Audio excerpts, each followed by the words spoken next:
Hi, I'm Rodolfo Young, and this is a message for the leaders of the world. And I don't mean just the appointed leaders in government and officials and leaders of business and industry, but I'm speaking to every single one of you, every person out there who in some capacity leads.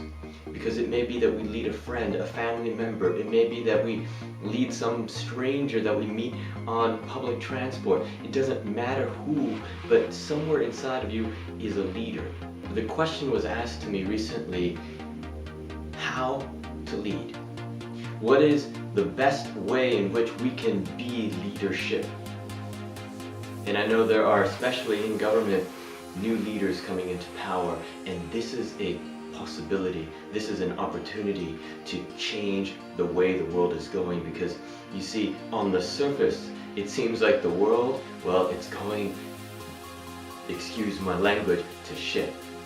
Things are not going so well. Corruption in governments, pollution in environments, everything is changing, and humanity has the capacity to save this, which we have ruined. You see, it's in our leadership.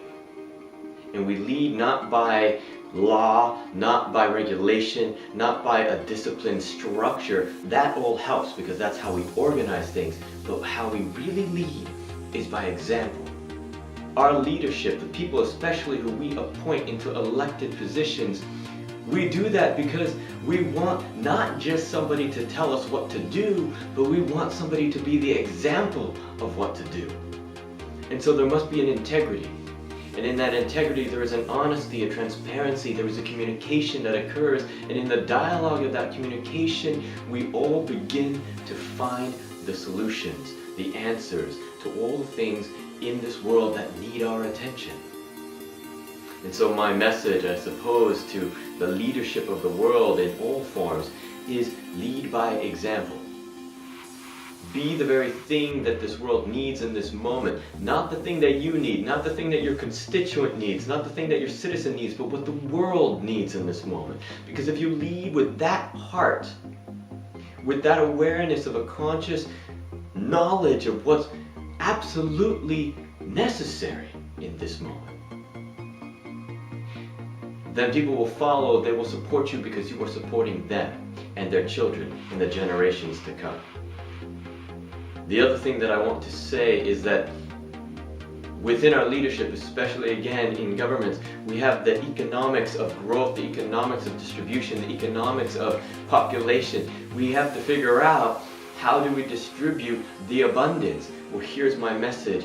We don't need to. The abundance is already there, but we just have to give permission. Yes, there are going to be structures and rules and regulations and ways in which that happens, but first, the mental concept has to be given that, hey, you deserve the rights of everybody else. You deserve the right of humanity, the right of shelter, the right of comfort, the right of luxury, the right of abundance. You deserve all of it, you see.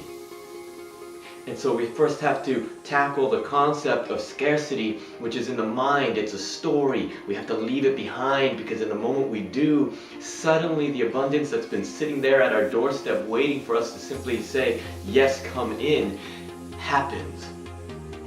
And so as leaders, this is the second message I share. Give permission. Not just by giving permission to the people that you are leading by saying, yes, you can, because they already can. They don't actually need your allowance. But what they need is your example. We come back to the first message. That it's okay to be human. That it's okay sometimes to make mistakes. That it's okay also to choose to do the right thing. And this, leaders of the world, I invite you, I ask you, I implore you, begin to do.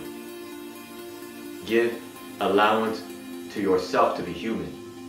Be transparent and vulnerable in the mistakes that you might make. And most of all, choose to do the right thing. The right thing by the world. The right thing by the environment. The right thing by this moment.